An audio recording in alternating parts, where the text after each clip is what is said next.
भगवान का नाम हमारा कैसे कल्याण करता है, ये कहानी हमें यही बताती है।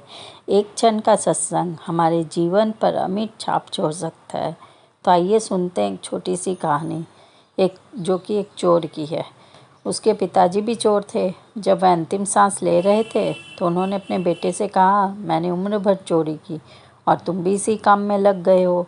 लेकिन एक बात ध्यान रखना, कभी भी किसी मंदिर में, धार्मिक स्थान पर, आश्रम में गलती से भी मत चले जाना, वरना ये चोरी का धंधा भूल जाना।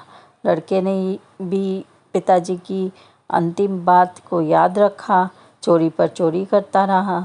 एक दिन चोरी करते एक घर में चला गया, ताला तोड़ा, अलमारी में से सामान निकालने ही वाला था कि घर वालों की आंख खुल गई। चोर चोर चिल्लाने लगे, बुलाने लगे सैनिकों को। सब ये भागने लगा, इसे सैनिक भी इसके पीछे भागने लगे। दौड़ते दौड़ते एक आश्रम में चला गया।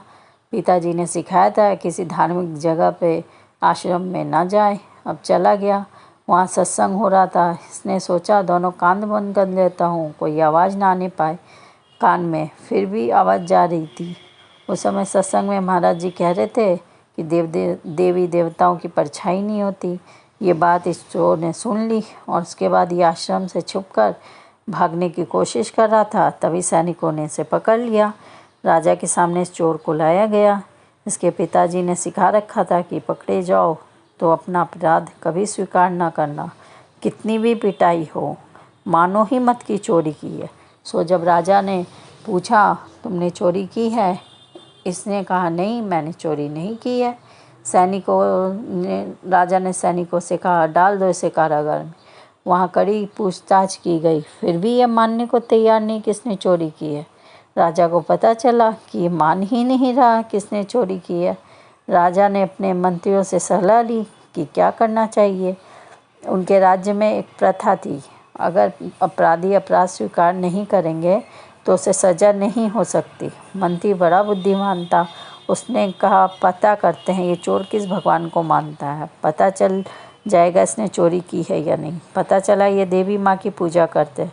एक कलाकार को बुलाया गया और कहा गया कि आप देवी का रूप धारण कर तैयार हो जाइए। कलाकार ने 2 नकली भुजा लगा लिया, मशाल लेकर नकली शेर पर सवार होकर आ गई, बिल्कुल देवी के रूप में। इस मंत्री ने पहले ही सेनापति को समझा दिया था, ऐसे ऐसे करना। रात्रि के समय जोर की आवाज़ होने लगी, दरवाजे अपने आप खुलने लगे।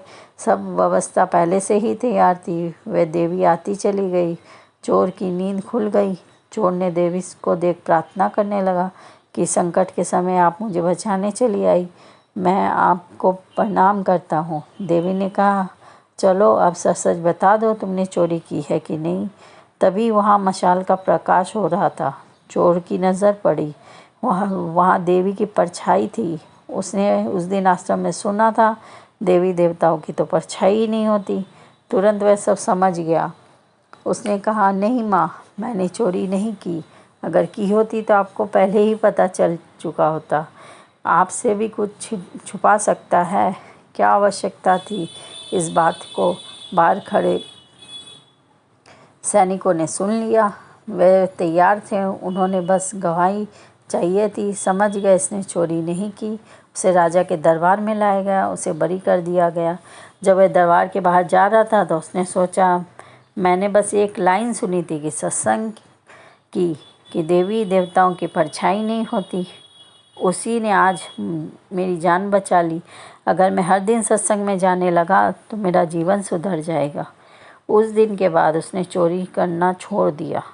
अच्छी बातें सुनते रहिए, सत्संग करते रहिए, आप लोगों अच्छे लोगों का संग करते रहिए, तो हमारा जीवन भी स्वतः ही सुधर जाएगा।